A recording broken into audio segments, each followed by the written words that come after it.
സദൃശ്യവാക്യങ്ങൾ 23-15-16 വാക്യങ്ങളിൽ, മകനേ, നിന്റെ ഹൃദയം ജ്ഞാനത്തെ പഠിച്ചാൽ എന്റെ ഹൃദയവും സന്തോഷിക്കും.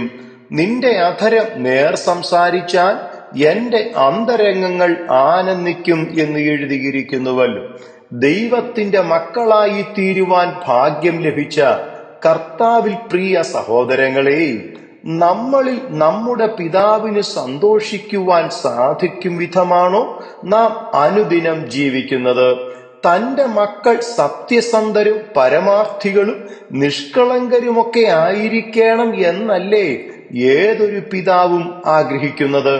സങ്കീർത്തനം 24-4-5 വാക്യങ്ങളിൽ, വെടിപ്പുള്ള കൈയും നിർമ്മല ഹൃദയവും ഉള്ളവൻ വ്യാജത്തിനു മനസ്സുവെക്കാതെയും കള്ളസത്യം ചെയ്യാതെയും ഇരിക്കുന്നവൻ, അവൻ യഹോവയോട് അനുഗ്രഹവും തന്റെ രക്ഷയുടെ ദൈവത്തോട് നീതിയും പ്രാപിക്കുമെന്നും സദൃശ്യവാക്യങ്ങൾ 12-22 വ്യാജമുള്ള അധരങ്ങൾ യഹോവയ്ക്ക് വെറുപ്പ്, സത്യം സംസാരിക്കുന്നവരോ അവന് പ്രസാദമെന്നും 20-17 വ്യാജത്താൽ നേടിയ ആഹാരം മനുഷ്യന് മധുരം, പിന്നത്തേതിലോ അവന്റെ വായു ചരൽ നിറയും എന്നും പറഞ്ഞിരിക്കുന്നതിനാൽ, നാം സത്യം സംസാരിക്കുന്നവരാണോ വ്യാജം സംസാരിക്കുന്നവരാണോ എന്ന് ദൈവത്തിന്റെ മുമ്പാകെ നമ്മളെ തന്നെ പരിശോധിക്കാം.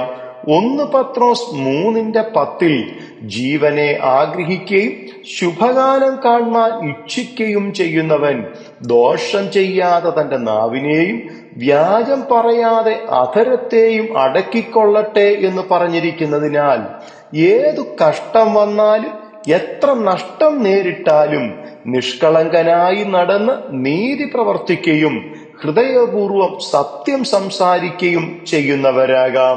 നമ്മളുടെ കർത്താവായ യേശുക്രിസ്തു ഇന്നും ജീവിച്ചിരിക്കുന്ന നല്ല കർത്താവായി നമുക്കുള്ളതിനാൽ, തന്നെ സ്നേഹിച്ച് തന്റെ കൽപ്പനകളെ പ്രമാണിച്ച് നമുക്ക് ജീവിക്കാം. ദൈവം അതിന് കൃപ ചെയ്തു തരുമാറാകട്ടെ. God bless you.